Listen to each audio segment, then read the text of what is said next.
National Artist for Literature Dr. Daciel Mojares is a professor, scholar, essayist, fictionist, and cultural and literary historian. He is the founding director of the Cebuano Studies Center and pioneer of studies on Cebuano and national identity formation.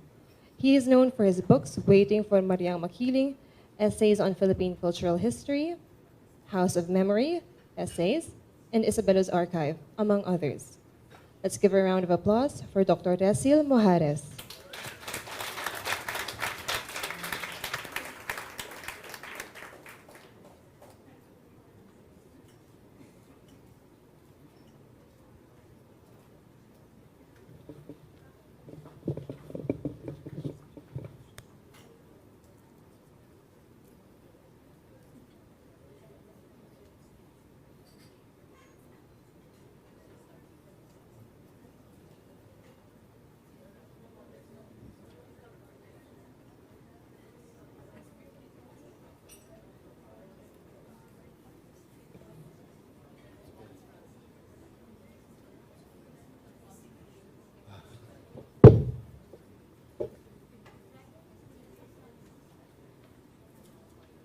I would like to start out by expressing my thanks to Nini Santa Romana Cruz and the National Book Development Board for the invitation.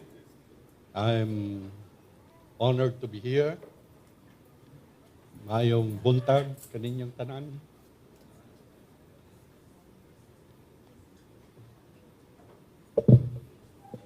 Is the sound okay?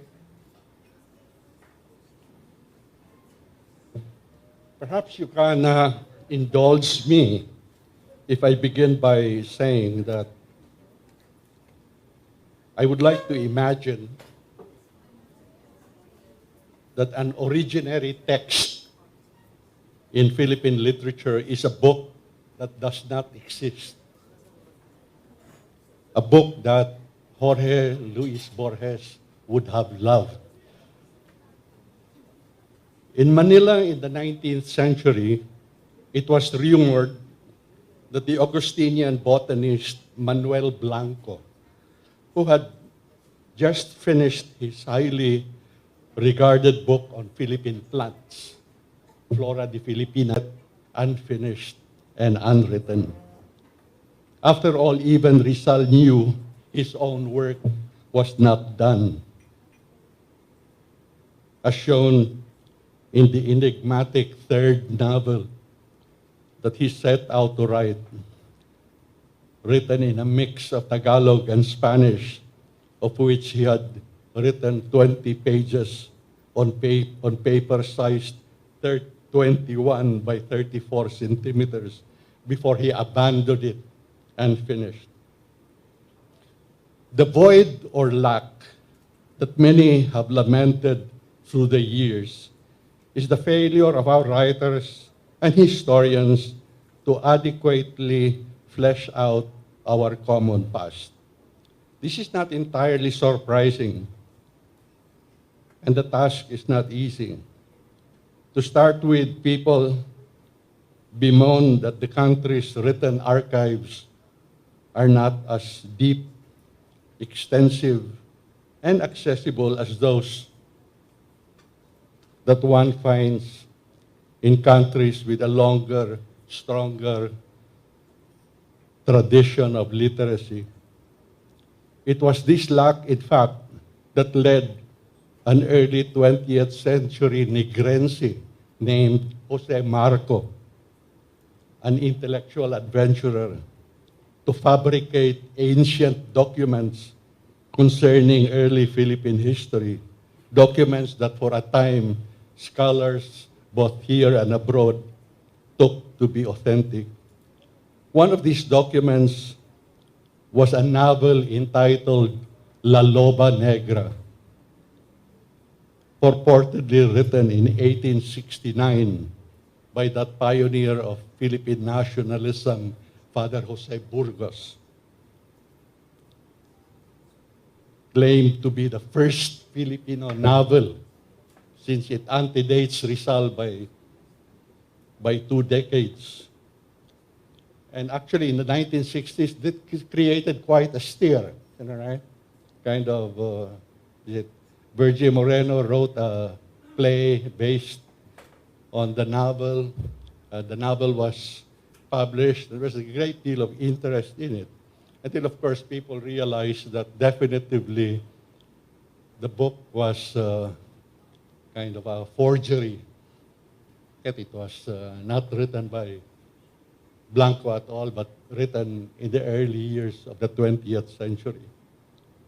Ostensibly written in 1869 about events surrounding the assassination of Governor General Fernando Bustamante in 1719, La Loba Negra has been shown to be a forgery, though it does enticingly convey in its hybrid mix of melodrama and documentary what, beyond its anachronisms, might have been a piece of realist fiction in the early history of the Filipino novel.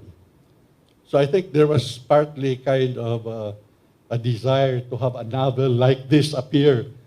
And so it was a letdown that after all, it was not kind of an early 19th century novel.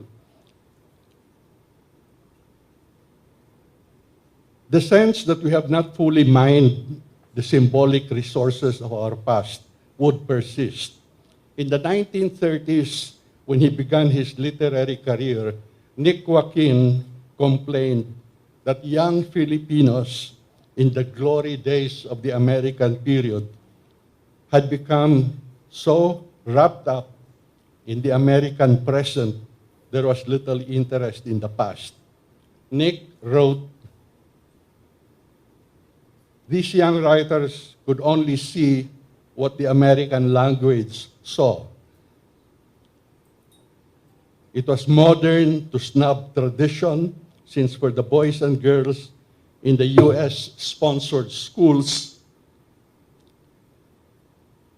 Philippine history began with Dewey and the Battle of Manila Bay. The result was that young writers were writing, in the words of Nick Joaquin, a fiction so strictly contemporary that both the authors and their characters seemed to be without grandfathers." Nick wrote, I realized now that what impelled me to start writing was a desire to bring in the perspective, to bring in the grandfathers, to manifest roots. Nick proceeded to deliver on what he promised, leaving behind a body of work that is one of the most distinctive in our literature. But much more work, of course, remains to be done. Around 1988, late in his own career, NBM Gonzalez would make the same observation about how shallow history is to our writings. Gonzalez wrote, and I quote, "Illuminative fiction on or covering various periods of our history has remained unwritten. For a people with a proud 400-year history, how many titles may we offer for a readable collection?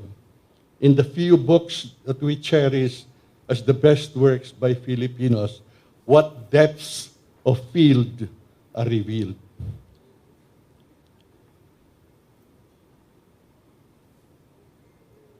What depths and expanse of field indeed.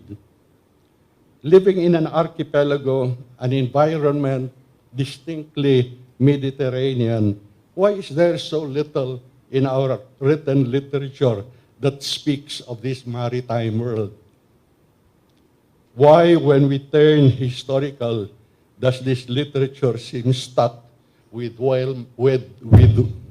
well-mined events like the Revolution and Andres Bonifacio? Crime and corruption are such pervasive realities in Philippine life, yet how much of these realities is manifest in the literature we write? If we are to map a geography of the national literary imagination, how much of this country still largely remains terra incognita? How visible are places like Catanduanes, Marinduque, Samar, Basilan, Surigao, Tawi-Tawi, and so on.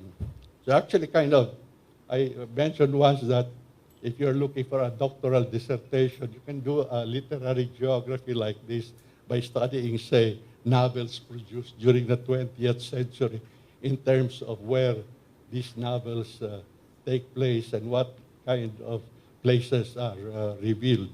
And draw a map, and you can see how many blank spaces there are in our country's map. If the novel, as Balzac said, is the private history of nations, how much of this history has remained obscured, submerged, and written?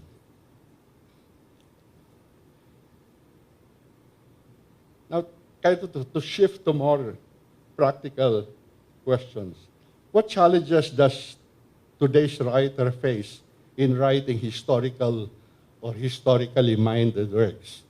A basic challenge for the writer is the problem of historical sources. This is something that we often hear. The adequacy and availability of these sources.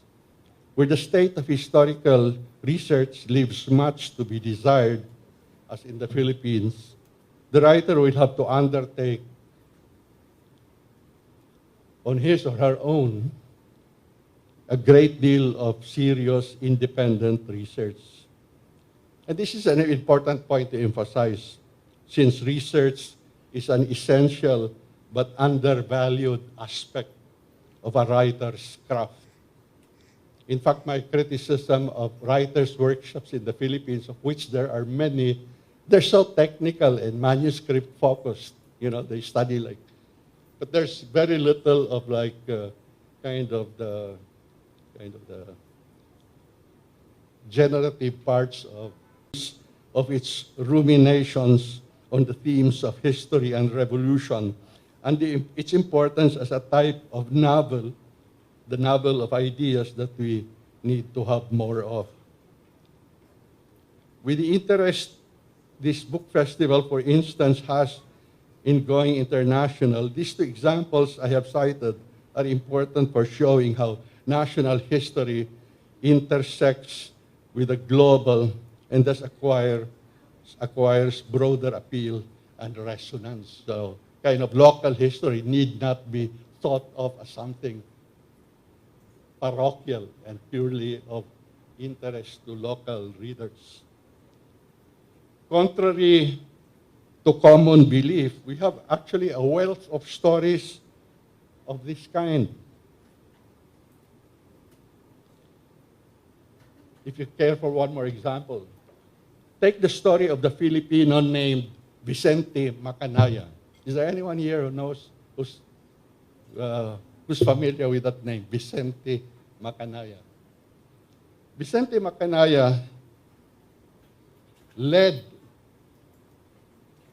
some 200 Filipinos as the elite lead unit of a large army of mercenaries organized by an American soldier of fortune named Frederick Ward, who's pretty well known. Books have been written about Ward.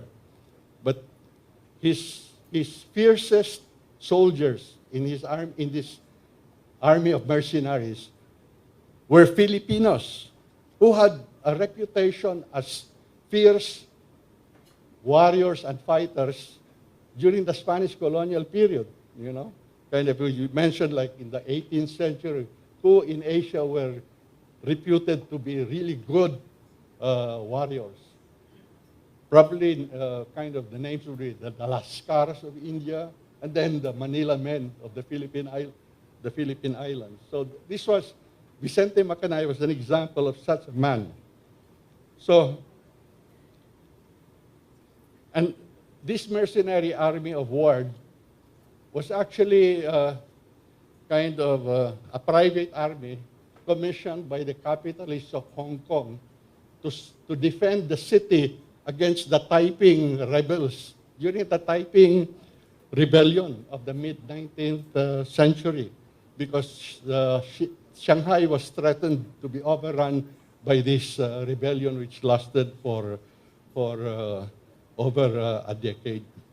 Macanaya became a legend in Ward's army as a highly skilled, fearless fighter, such that when Ward himself died in 1862, all the officers of his army, because it consisted of Americans, Europeans, Chinese, and so on, they all wanted Macanaya to take over as head because of his skills as a fighter.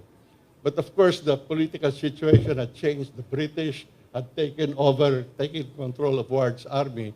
And so Macanaya kind of faded into, nobody knows exactly what eventually became of him.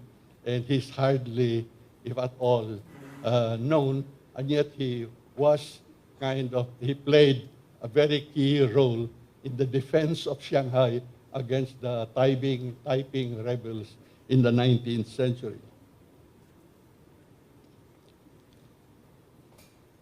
And to shift to another aspect, one of the exciting things in writing the historical is not just the interest that lies in the historical subject, but the artistic challenge of rendering history creatively and memorably. So the old generic distinction of, like you say, historical novel or historical fiction, and you're talking of a genre that goes back to kind of the sagas and the chronicles. I mean, the historical need not be written in that fashion anymore. No? So it can be written in what the historical can figure in a text in a variety of ways.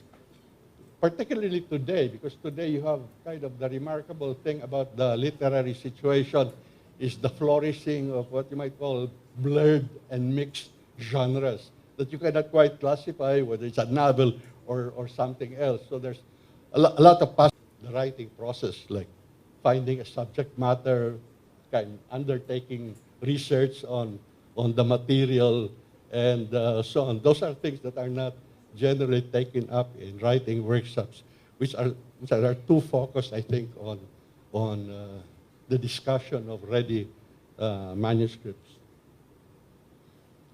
The use of sources must come, of course, with the ability to critically and imaginatively use these sources, to see in them possibilities that others may not see.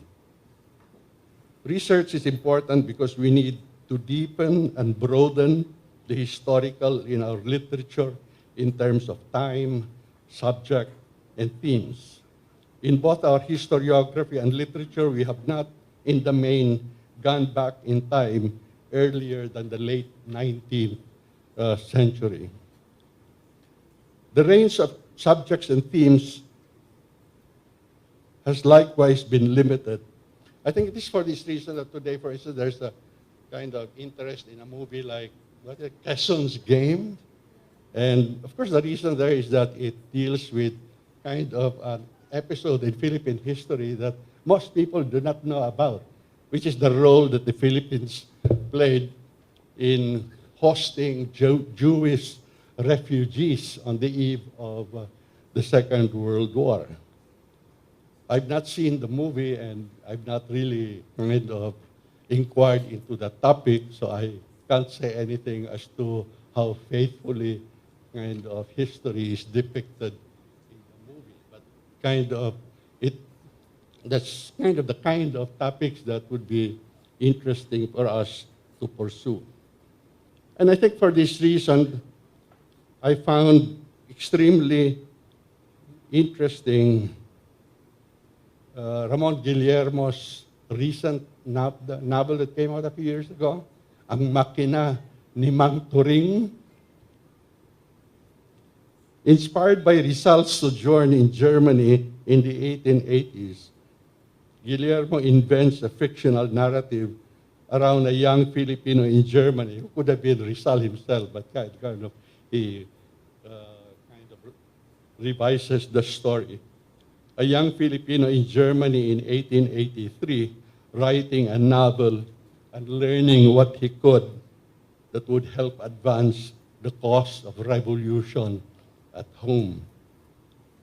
Because the background of the story here goes back to the Daguhoy Rebellion, kind of a rebellion that lasted decades on the island of Bohol towards the end of the 18th and the early part of the 19th century.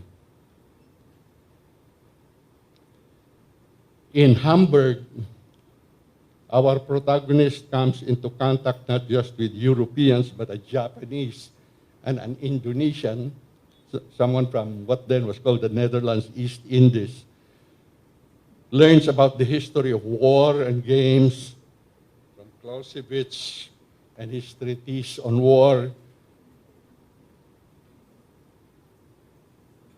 to the secret of ancient Asian games, interesting discussion of the popular game Sungka,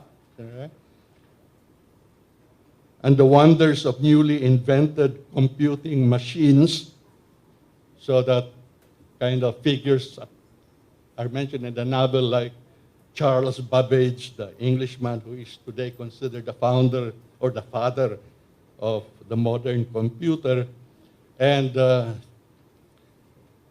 computing machine invented by a fictional Filipino inventor named Arturo Valdez, and that's where the title of the novel comes from Arturo. So it's Ang Makina ni Mang Turing, which is a bow in the direction of the scientist Alan Turing, who's kind of the founder of kind of theoretical computer sciences. Kind of very inventive and playful. Ang Makina ni Mang Turing can perhaps be more fleshed out as a novel because kind of the material is so dense and the novel is just 100 pages long. But there is no mistaking the intelligence possibilities, a lot of possibilities in the way the material is presented. To cite examples from contemporary fiction abroad, and kind of I decided to speak of just foreign works. The past does not have to be dealt with directly, but can be present as deep context, meaning it does not have to be, it can be a work set in the present, and the past, particularly if it's something that's fairly well known, need not be kind of taken up directly, but is clearly present in the text. It's a deep and kind of strong presence in the text. Two examples I can cite here is the German novelist W.G.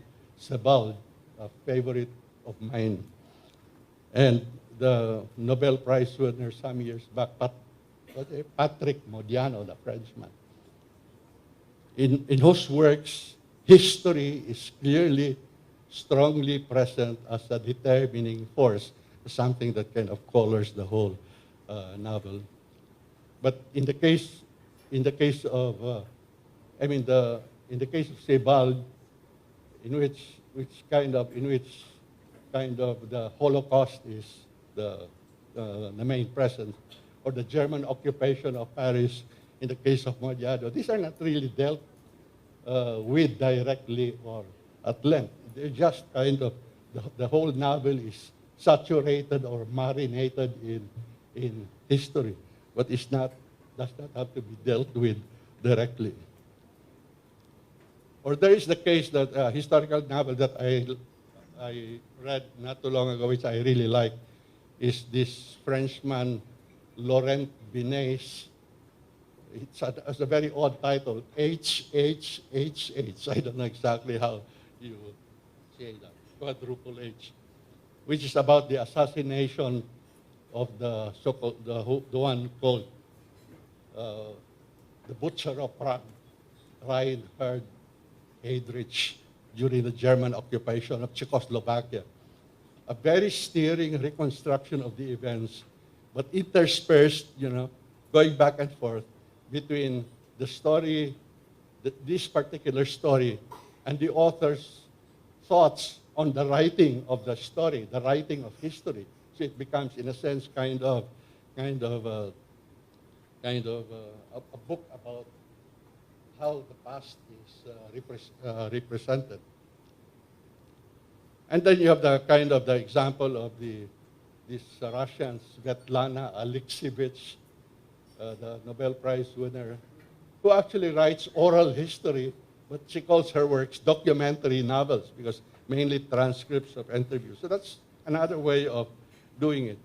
Or a book I read just a few weeks ago by a German author, Timur Vermis is his name, Look Who's Back, which has a plot which starts out with Adolf Hitler waking up in a vacant lot in today's Berlin without memory of exactly how his Third Reich ended, and then proceeding right away on his campaign for Aryan domination, and goes wildly viral as a YouTube star.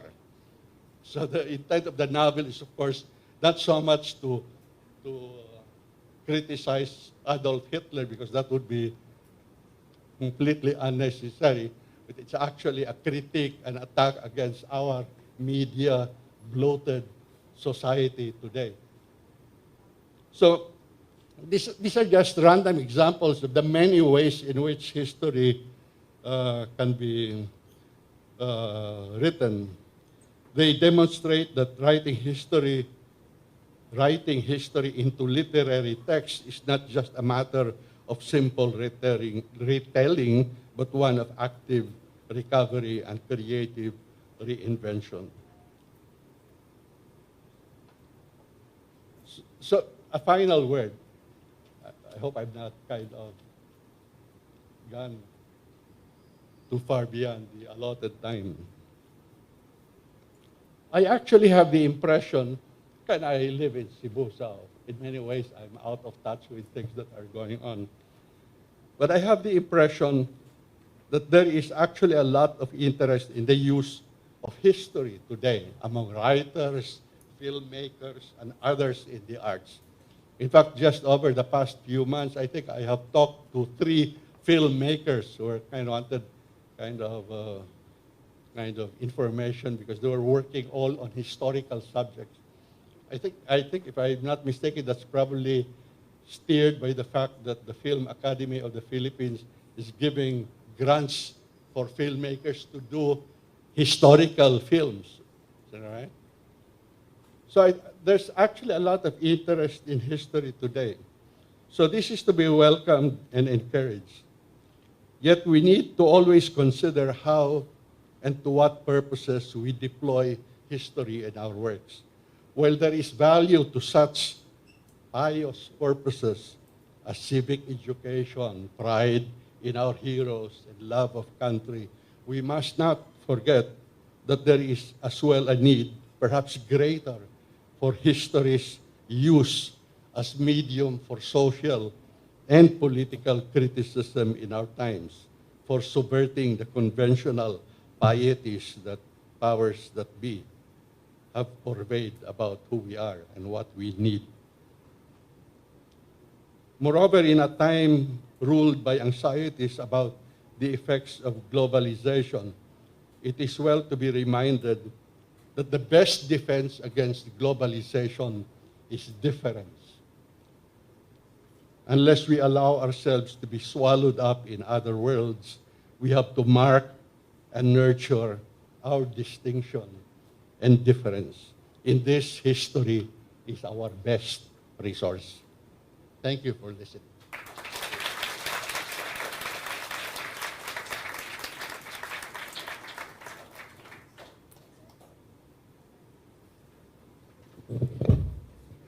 Thank you, Dr. Mojares. May we call on NBDB Chair, Neni Santa Romana Cruz, to present the Certificate of Appreciation.